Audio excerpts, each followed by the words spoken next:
नमस्कार दोस्तों, मैं एडवोकेट बरखा शर्मा आपका डीलो क्लासेस में स्वागत करती हूँ। हम लोग बात कर रहे हैं सीपीसी की। सीपीसी हम लोगों ने स्टार्ट करी है, अभी कुछ ही दिन हुए हैं, 2 वीडियोस आए हैं अभी तक। तो जब हम सबसे पहले सीपीसी की बात करते हैं तो हमने सीपीसी में क्या क्या देख लिया। सीपीसी में हम इंट्रो क्लास देख के आ चुके हैं, इंट्रोडक्शन क्लास देख ली हम लोगों ने। इसके बाद हमने सीपीसी का प्रीलिमिनरी पार्ट देख लिया है। प्रीलिमिनरी पार्ट कहां से कहां तक था? सेक्शन नंबर 1 से लेके 8 तक हमने प्रीलिमिनरी पार्ट को देख लिया है।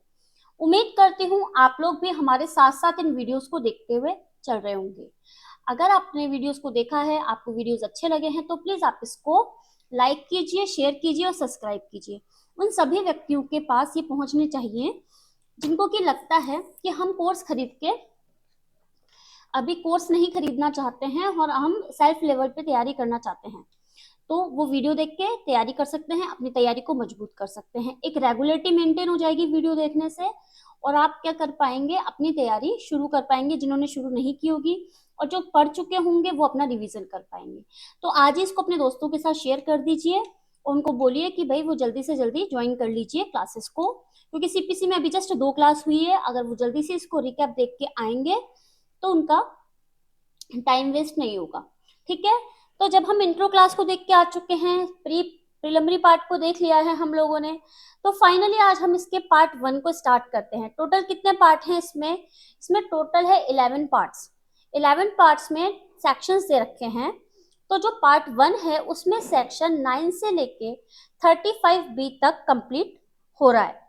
सबसे पहले जो इसका टॉपिक आता है ना, उस टॉपिक का नाम है साधारणतः वादों के विषय में, यानी सूट्स इन जनरल। क्या आपको इसका नाम याद होना जरूरी है?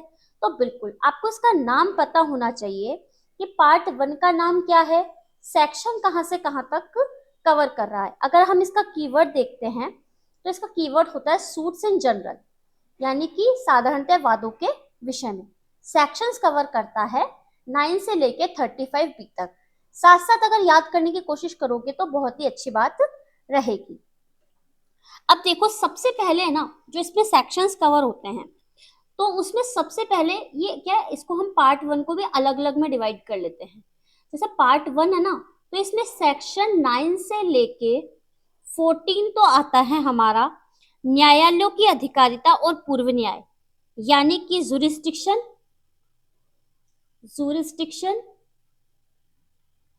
और रेस जुडिकेटा की बात करता है।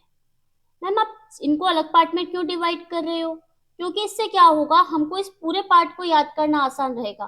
भाई पार्ट 9 से लेके 35B तक है, तो सबसे पहले 9 से लेके 14 तक पढ़ लेते हैं। तो वो किसकी बात करेगा? जुरिस्डिक्शन की और रेस जुडिकेटा की। फिर जब आती है हमारे सेक्शन नंबर 15 की बात, तो वो बात करता है वाद के स्थान के बारे में। वाद करने के स्थान के बारे में जब बात होती है तो कहां से कहां तक कवर होता है? वाद करने का जो स्थान आता है ना, प्लेस ऑफ सूट, वो कहां पे आता है? 15 से लेके 25। ठीक है, 15 से लेके 25 तक आता है। तब हम देखते हैं वाद करने का स्थान, और इसके बाद हम देखेंगे वादों का संस्थित किया जाना। तो वादों का संस्थित किया जाना कहां से कहां तक आता है? 26 से लेके 30 तक। फिर निर्णय और डिक्री, जजमेंट और डिक्री की बात की जा रही है, जजमेंट प्लस डिक्री, इसकी बात की जा रही है सेक्शन, ये 32 तक है, 26 से 32, सॉरी, ठीक है ना, 26 से 32 है ये। फिर ये 33 है अकेला सेक्शन। इसके बाद ब्याज की बात आ जाएगी, जो कौन सी बात करेगा? 34। और फिर लास्ट में आ जाएंगे खर्चे। खर्चे किस बारे में? वो होंगे हमारे सेक्शन 35 से रिलेटेड। इस तरीके से ये पूरा पार्ट हम लोग पढ़ते हुए चलेंगे। ठीक है, सबसे पहले क्या आएगा? 9 से 14 में जुरिस्डिक्शन और रेस जुडिकेटा, वाद करने का स्थान 15 से 25, वादों का संस्थित किया जाना 26 से 32, इसके बाद ये आ जाएगा हमारा जजमेंट एंड डिक्री सेक्शन 33, फिर ब्याज आ जाएगा 34 में, और खर्चे आ जाएंगे 35 में। इस तरीके से ये हमारा पार्ट 1 अलग अलग पार्ट्स में डिवाइड होके फिर कंप्लीट हो जाएगा। तो फाइनली आज हम हमारा पार्ट 1 स्टार्ट कर रहे हैं, जो सेक्शन 9 से लेके 14 तक होगा। इसमें जो सेक्शंस है वो बहुत इंपॉर्टेंट है, तो हमको जितना टाइम लगेगा हम उतना लगाएंगे, लेकिन अच्छे से समझते हुए चलेंगे इसको, ठीक है। देखिए, सबसे पहले न्यायालयों की अधिकारिता और पूर्व न्याय, सेक्शन 9 से लेके 14 तक पढ़ेंगे। तो सेक्शन 9 क्या बोलता है हमको कि जब तक वर्जित ना हो, न्यायालय सभी न्यायालयों का विचारण करेंगे। कई बार डायरेक्टली ये वाली लाइन पूछ ली जाती है हमसे, प्री में भी पूछी जा सकती है और मेंस में भी पूछी जा सकती है, ठीक है। इसको समझाइए, ऐसे करके आ सकता है कि भाई न्यायालय सभी वादों का विचारण करेंगे, इसको आप समझाइए। प्री में डायरेक्टली पूछ लिया जाता है कौन सा सेक्शन बोलता है, या ऐसे पूछ लिया जाता है न्यायालय कौन से वादों का विचारण करेंगे। तो न्यायालय सभी वादों का विचारण करेंगे जब तक कि वर्जित ना हो। Court to try all civil suit unless barred, जब तक उसको बार्ड नहीं किया जाएगा, रोका नहीं जाएगा, जब तक न्यायालय सभी सिविल वादों का विचारण करेंगे। यहाँ पे हम सिविल वाद क्यों बोल रहे हैं, क्योंकि हम सिविल प्रोसीजर कोड पढ़ रहे हैं। जैसा कि मैंने बताया था आपको कि जब क्रिमिनल मैटर होता है तो वो सीआरपीसी और बीएनएसएस के अंतर्गत जाता है, और जब हम बात करते हैं सिविल मैटर की तो वो सीपीसी के अंतर्गत कवर होता है। अब ये बोल रहा है कि आखिर ये सिविल प्रकृति के वाद कौन कौन से होते हैं। तो जब सिविल प्रकृति के वादों की बात आती है तो सबसे पहले देखिए पूजा का अधिकार, पूजा का जो अधिकार होता है वो इसके अंतर्गत आता है। इसके बाद पूजा करने का अधिकार, जैसे जो पंडित वगैरह होते हैं जो पूजा वगैरह करते हैं मंदिरों में, वो सिविल प्रकृति के वादों के विचारण के अंतर्गत आते हैं। इसके अलावा अकाउंट्स यानी कि लेखा जोखा से संबंधित वाद हो गए, कोई घोषणा डिक्लेरेशन के संबंध में कोई वाद हो गया, फॉर ऑफिस पोस्ट से रिलेटेड कोई वाद हो गया, दफनाने जो ब्यूरियल वगैरह होते हैं ना, दफनाते हैं किसी को, होते हैं ना दफनाने के संबंध में कई बार विवाद होते हैं कि इस एरिया में नहीं दफनाया जाएगा, इस एरिया से निकाले, कई बार नहीं आता बारात निकालनी नहीं देने जाएगी इस एरिया से, इस तरीके की जो बातें होते हैं। कोई फ्रेंचाइजी वगैरह आप देखते हैं ना, जैसे कि लोग फ्रेंचाइजी वगैरह ले लेते हैं, तो कोई फ्रेंचाइजी से रिलेटेड जो वाद होते हैं वो भी सिविल प्रकृति के वाद होते हैं। स्पेसिफिक रिलीफ के अंतर्गत कोई विनिर्दिष्ट अनुतोष प्रदान करना है, वो सिविल प्रकृति का वाद होता है। कोई आनुवंशिक ऑफिस वगैरह से रिलेटेड वाद होता है, तो आपको ये पता होना चाहिए। या फिर ब्रीच ऑफ संविदा भंग से रिलेटेड वाद होता है। हम देख के आए थे शुरू शुरू में, जब हमने देखा था कि कौन कौन से मामले सिविल के अंतर्गत कवर होते हैं, तो हमने देखा था कॉन्ट्रैक्ट के वाद होते हैं, टीपी का वाद होता है, स्पेसिफिक रिलीफ का वाद होता है। ये सारे सिविल में कवर होते हैं, सॉरी सिविल के अंतर्गत कवर होते हैं। तो क्या होता है, ब्रीच ऑफ कॉन्ट्रैक्ट हो गया, पूजा का राइट हो गया, अकाउंट्स, घोषणा, ये सारे वाद सिविल प्रकृति के वाद होते हैं। तो इन सबको सुनने की अधिकारिता न्यायालय को होती है, जब तक कि किसी को एक्सप्रेस करके या इम्प्लाइडली वर्जित नहीं कर दिया जाए, बार नहीं कर दिया जाए। यहाँ पे स्टे की बात नहीं हो रही है, बार का मतलब होता है रोकना, मतलब उसको वाद को दायर ही नहीं करने दिया जाएगा। तो जब तक वर्जित ना हो, रोका नहीं जाए, तब तक न्यायालय सभी सिविल वादों का विचारण करेगा। उम्मीद करती हूँ आपको इस चीज समझ में आई होगी, ठीक है। एक स्पष्टीकरण है वो देखिए, वह वाद जिसमें संपत्ति संबंधी, कोई पद संबंधी अधिकार प्रतिवादित है, इस बात के होते हुए भी कि ऐसा धार्मिक कृत्य और कर्मों से संबंधित है, प्रश्नों के विनिश्चय पर पूर्ण रूप से अवलंबित है, सिविल प्रकृति का वाद है, ठीक है। और इसका सेकंड नंबर का जो स्पष्टीकरण है वो 1976 के संशोधन से जुड़ा है। उम्मीद करती हूँ जब हम लेक्चर देख रहे हैं तो आपके पास सीपीसी का बेयर एक्ट होगा, सीपीसी का लेटेस्ट बेयर एक्ट आपके पास होना चाहिए, जिससे कि अगर कोई अमेंडमेंट वगैरह भी होंगे तो वो हमें पता चल जाएंगे। तो जो हमारा सेक्शन नंबर 9 का स्पष्टीकरण है यानी कि एक्सप्लेनेशन है, उसके अंतर्गत हमको ये बताया गया है कि भाई इसको 1976 से जोड़ा था, और जहां कोई फीस निर्दिष्ट नहीं है। फीस किसके संबंध में बात कर रहे हैं, जो हम एक्सप्लेनेशन 1 में पूजा के अधिकार के संबंध में फीस वगैरह के बात करके आए हैं, उसमें अगर कोई फीस डिसाइड नहीं है या ऐसा पद या किसी विशिष्ट स्थान से जुड़ा हुआ है नहीं, तो भी वो इसके अंतर्गत कवर हो जाएगा, ठीक है। पंडित जी की कोई फिक्स सैलरी नहीं होती तो वो क्या इस संबंध में सिविल वाद दायर नहीं कर सकते, तो वो आएगा कि वही वो जब तक उनको रोका नहीं जाए वो इसके संबंध में वाद दायर कर सकते हैं कि भाई इस मंदिर पे मेरा राइट है, मेरे पूर्वज इसके इस मंदिर की सेवा अर्चना करते हुए आए हैं, तो इससे जो भी मेरे को मतलब फायदा होता है ना, लाभ वगैरह मिलेगा, जो भी चढ़ावा वगैरह आएगा, तो वो क्या कर सकते हैं, वो उनका यूज कर सकते हैं, मंदिर के कार्यों के लिए उनका यूज कर सकते हैं। कोई और अन्य व्यक्ति आके उसके संबंध में ब्लेम नहीं कर सकते कि भाई आपने इसको अपने लिए यूज कर लिया है, अगर उसका पुराना मंदिर वगैरह है तो। ठीक है, तो ये थी हमारे सेक्शन नंबर 9 की बात कि जब तक वर्जित नहीं होगा न्यायालय सभी सिविल वादों का विचारण करेंगे। ठीक है, अब सेक्शन 10 की तरफ हम लोग चलते हैं। अब लेकिन सेक्शन 10 की तरफ चलने से पहले देखिए कि इसमें बता रहा है कि कौन कौन से जो मैटर होते हैं ना वो सिविल मैटर नहीं होते हैं। ठीक है, right obligation industrial dispute act यहाँ पे क्यों नहीं होगा, क्योंकि इस पे ऑलरेडी श्रम विधि लगती है, अपनी इसकी ऑलरेडी विधि है, तो हम दूसरे की विधि में क्यों घुसेंगे, हमको अपने काम से मतलब होता है। तो जो सिविल मैटर है, अगर श्रम वगैरह के लिए श्रम न्यायालय वगैरह अलग से बने हुए होते हैं तो उसके लिए हम किसी दूसरे एक्ट में नहीं जाएंगे। तो जो इंडस्ट्रियल डिस्प्यूट एक्ट होता है वो उसके अंतर्गत कवर होएगा। राइट टू प्राइवेसी अगर मेन इश्यू है तो राइट टू प्राइवेसी किसके अंतर्गत चल जाएगा, प्राइवेसी है तो आप मूल अधिकारों वगैरह में जा सकते हैं, कॉन्स्टिट्यूशन वगैरह का सहारा ले सकते हैं, तो प्राइवेसी वाले इसके। डिग्निटी ऑनर से संबंधित केवल किसी डिग्निटी का वाद है, ऑनर से रिलेटेड वाद है। Matter determined by special tribunal authority, किसी विशेष, जैसे होता है कोई विद्युत विभाग का अपना, किसी जैसे एग्जांपल दे रही हूँ, हो सकता है इसका, जैसे विद्युत विभाग हो गया, इनका कोई अपना मैटर है, किसी के अपने ट्रिब्यूनल बने हुए हैं, जैसे कि जो केंद्रीय ब्यूरो ब्यूरो वगैरह नहीं होते, केंद्रीय संस्थान वगैरह, इनके कई लोगों के अपने अपने वो बने हुए रहते हैं, ये होते हैं ना ट्रिब्यूनल्स वगैरह, कोई अथॉरिटी वगैरह, तो वो अपने को अपने रूल्स के अकॉर्डिंग अपने मैटर सॉल्व करते हैं। कोई रिवाज वगैरह चली आ रही है, रीति रिवाज वगैरह होते हैं, तो वो अपने रीति रिवाज के अकॉर्डिंग उस चीज को सॉल्व करते हैं। रिकवरी, वॉलंटरी ऑफरिंग वगैरह, ये सब चीजें जो होती है ना, नॉट ऑफरिंग है, नॉट सिविल नेचर के सूट है। ठीक है, एक बार आपको केवल रीड आउट करना है, हमको पता होना चाहिए कि कौन सा सिविल मैटर है, कौन सा सिविल मैटर नहीं है। इसके बाद आ जाइए सेक्शन नंबर 10। सेक्शन नंबर 10 कहता है वाद का रोक दिया जाना, यानी रेस सब जुडिकेटा। एक होता है रेस जुडिकेटा जो हम पढ़ते हैं सेक्शन नंबर 11 में, एक होता है रेस सब जुडिकेटा जिसको कि हम पढ़ते हैं सेक्शन 10 में। तो क्या हमको सेक्शन 10 और सेक्शन 11 को साथ में कनेक्ट करना चाहिए? बिल्कुल, ये दोनों हमेशा साथ में रहते हैं।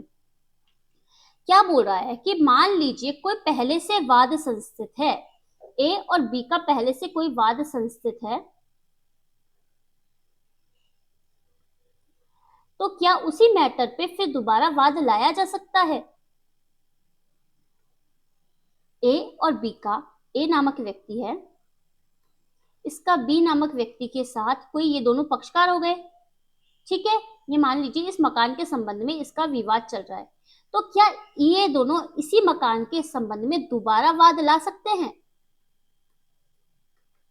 कि भाई एक तो इन्होंने अजमेर में केस दायर कर दिया और इसी संबंध में इन्होंने जयपुर में भी केस दायर कर दिया, तो क्या ये ऐसा कर सकते हैं? तो ये आंसर होगा नहीं। पूर्व संस्थित वाद यानी पहले से संस्थित वाद है, वाद है लंबित, लंबित मतलब चल रहा है, ये प्रोसेस यहां से शुरू हुआ और यहां तक चल ही रहा है, कंटिन्यू चल रहा है, अभी इसका कोई जजमेंट वगैरह नहीं आया, तो वाद क्या है, लंबित है।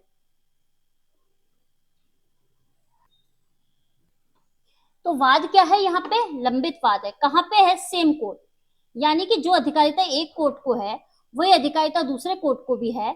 तो क्या, और वो कोर्ट कहाँ पे होना चाहिए, इंडिया में कहीं होना चाहिए, आउटसाइड इंडिया। आउटसाइड इंडिया कैसे हो सकते हैं, जो सेंट्रल गवर्नमेंट के द्वारा प्राधिकृत हो, तो वो इसके अंतर्गत आ जाते हैं। ठीक है, आई बात समझ में? तो क्या बोल रहा है कि पहले से कोई वाद संस्थित है, उनके जो विवादक, विवादक हम पढ़ के आए थे, मामला, मामला क्या होता है, ए और बी के संबंध में, जैसे कि इस मकान के संबंध में विवाद चल रहा है कि ये मकान मेरा है, और ए कहता है मेरा है, बी कहता है मेरा है। ठीक है, तो इनके जो प्रत्यक्षतः सारते सेम, सेम तो पक्षकार है, ए और बी भी वही है, मकान भी वही है, हक भी उनका वही है, तो उसके संबंध में वाद संस्थित नहीं किया जाएगा। कब? वैसे ही मामले में आगे वाद संस्थित नहीं किया जाएगा, बाद में वाद संस्थित नहीं किया जाएगा, आगे कार्यवाही नहीं होगी। और मान लीजिए किसी कोर्ट ने उसको एक्सेप्ट कर भी लिया तो ये वाद बाद में स्टे कर दिया जाएगा। बार का मतलब नया कोर्ट नहीं सुनेगा, उसको एक्सेप्ट ही नहीं करेगा। स्टे का मतलब होता है अगर एंट्री हो गई है तो कोर्ट क्या करेगा, आगे कार्यवाही नहीं करेगा, उसको जिस सिचुएशन पे है उसी सिचुएशन पे छोड़ देगा। अब मान लीजिए कि विदेश में कोई वाद लंबित है, तो क्या हम उसको भारत में भी अप्लाई करेंगे? तो नहीं। किसी विदेशी न्यायालय, 2-5 विदेशी न्यायालय कहाँ पे पढ़ के आए थे हम? 2-5 विदेशी न्यायालय में अगर कोई पेंडिंग केस है तो उसी मामले पर, उसी वाद हेतु पर किसी वाद का विचारण करने से इंडियन कोर्ट को प्रवर्तित नहीं करेगा। मतलब अगर वहां कोई पेंडिंग केस है तो वो अपने अकॉर्डिंग चलेगा, और हमारे यहाँ कोई केस चल रहा है तो वो हमारे अकॉर्डिंग चलेगा, तो उसको हमारे यहाँ पे रोका वोका नहीं जाएगा। ठीक है, क्योंकि यहाँ पे किसकी बात करी जा रही है? भारत की कोर्ट की बात की जा रही है। अगर भारत में, जैसा कि मैंने बताया, राजस्थान के अंतर्गत 2 शहर हैं, अजमेर और जयपुर। अगर एक केस ए और बी ने अजमेर में दायर किया है, इस मकान के संबंध में, विवादकों के संबंध में, हक के संबंध में, सेम पक्षकार हैं, सेम विवादक है, सेम हक की बात की जा रही है, तो उसी मामले में जयपुर में केस दायर नहीं किया जा सकता। अगर कर भी दिया जाता है तो उसको जिस सिचुएशन पे है, जिस सिचुएशन पे ये बात पता चलती है कि वो प्रत्यक्षतः सारतः वही व्यक्ति हैं, वही पक्षकार हैं, उनका वही हक है, वही टाइटल है, और क्या कहते हैं, उनके विवादक भी सेम ही है, तो फिर क्या होगा? उस मामले में आगे कार्यवाही नहीं की जाएगी और उसको जिस भी सिचुएशन पे है उस पे इसको रोक दिया जाएगा। आई बात समझ में? बहुत इंपॉर्टेंट टॉपिक है, बिल्कुल भी स्किप नहीं करना है। अब देखिए, एक बार एक्ट की लैंग्वेज देख लेते हैं। कोई न्यायालय किसी भी ऐसे वाद के विचारण में जिसमें विवादक विषय उसी के अधीन मुकदमा करने वाले किन्हीं पक्षकारों के बीच के या ऐसे पक्षकारों के बीच के जिनसे व्युत्पन्न अधिकार के अधीन वे या उनमें से कोई दावा करते हैं, किसी पूर्वतन संस्थित वाद में प्रत्यक्षतः और सारतः विवादक है, यानी कि पहले से संस्थित वाद में वही विवादक है, वही पक्षकार है, तो आगे कार्यवाही नहीं की जाएगी, उसको स्टे कर दिया जाएगा। स्टे का मतलब रोक दिया जाएगा, स्थगित कर दिया जाएगा। आई बात समझ में? सक्षम कोर्ट कौन सा होगा? इंडिया में होना चाहिए। अगर आउटसाइड इंडिया है तो सेंट्रल गवर्नमेंट के द्वारा क्या होना चाहिए? प्राधिकृत होना चाहिए।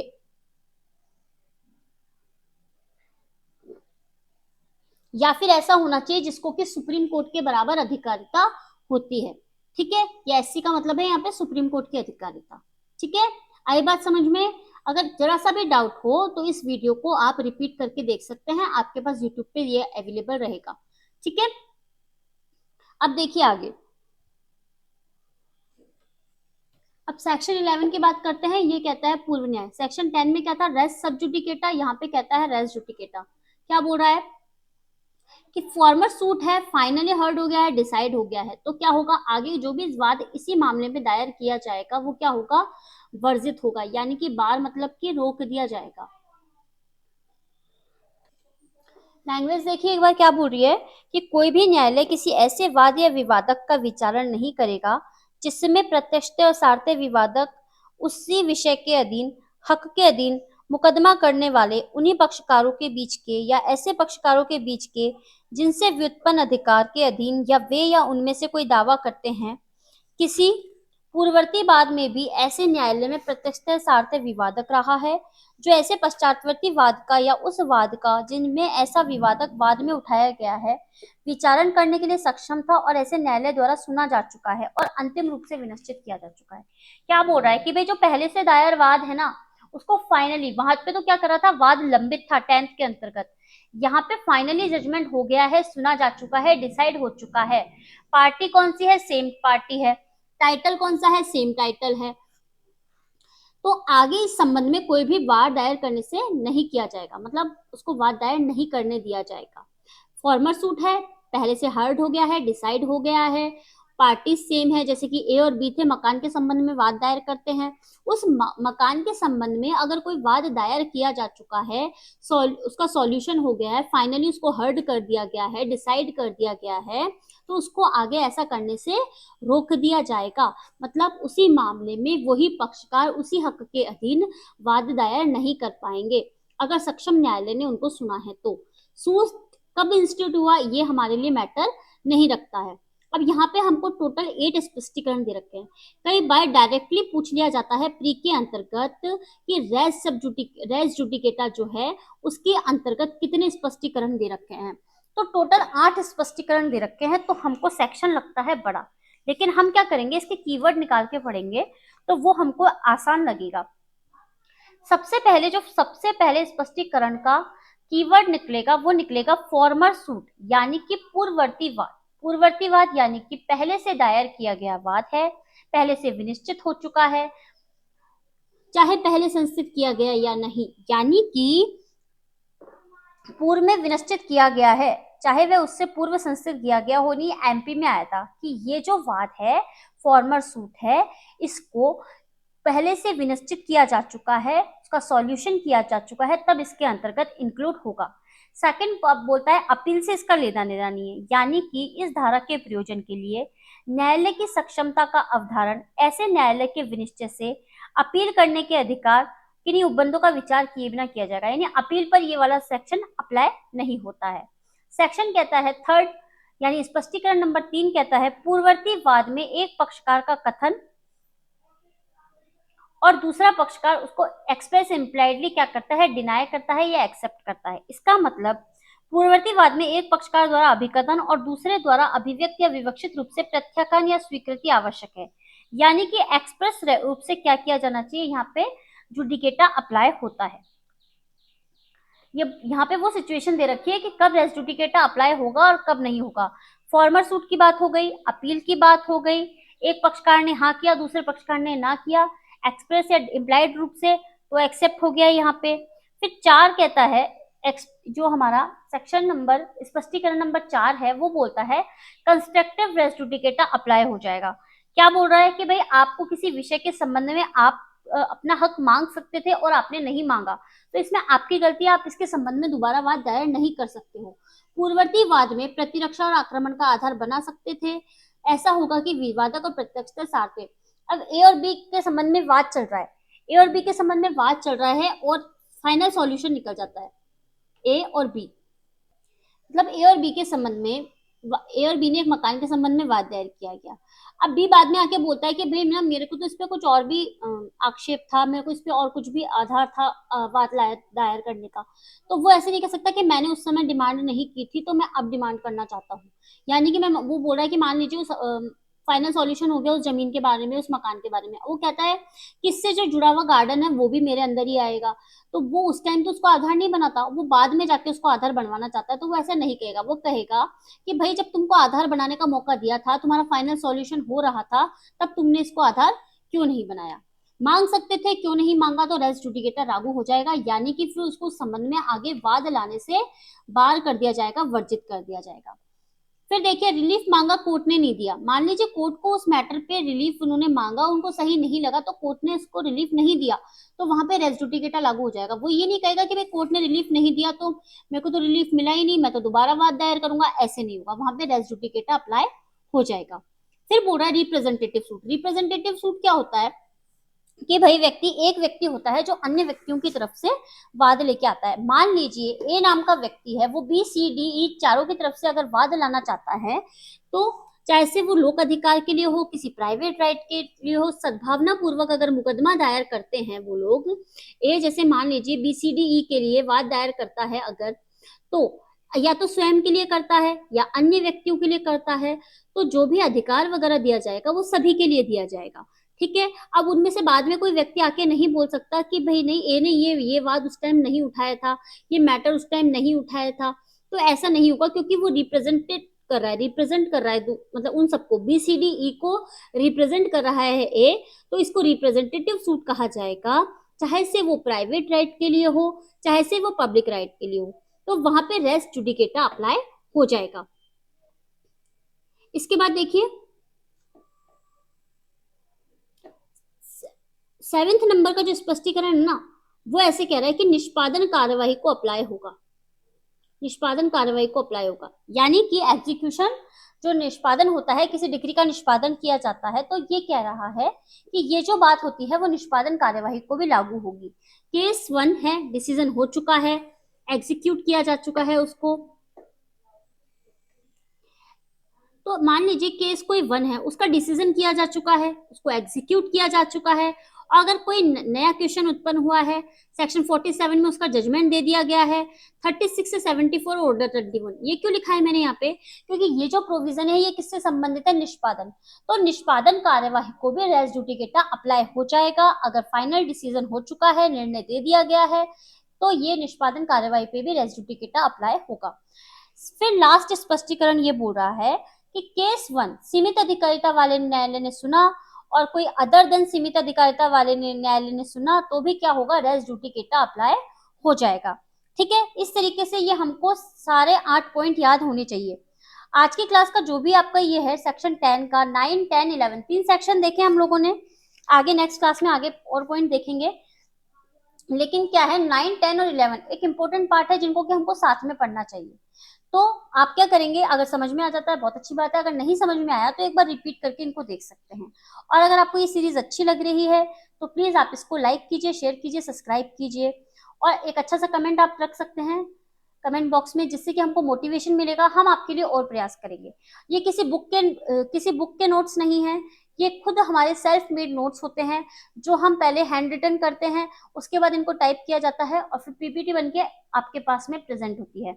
तो कई लोग बच्चे पूछते हैं कि मैम कौन सी बुक है, कौन सी बुक, कोई भी नहीं है, एक्ट से पढ़ते हैं, क्योंकि हमारे लिए बेसिकली इंपॉर्टेंट क्या होता है, एक्ट ही इंपॉर्टेंट होता है। ठीक है, तो आप लोगों को क्या करना है, अगर आप चाहें तो साथ साथ नोट्स बना सकते हैं, एक सीपीसी की कॉपी बना लीजिए, साथ में नोट्स बना सकते हैं। और अगर फिर भी किसी को नहीं लगता तो आप क्या कर सकते हैं, डीलो क्लासेस की ऐप से पीडीएफ ले सकते हैं। ठीक है, तो ये था हमारा सेक्शन 9 से लेके 11 तक। नेक्स्ट क्लास में हम रेस्ट ऑफ सेक्शंस को देखने की कोशिश करेंगे, देखते हैं कितना कवर हो पाता है। मिलते हैं एक नए लेक्चर के साथ। Thank you so much.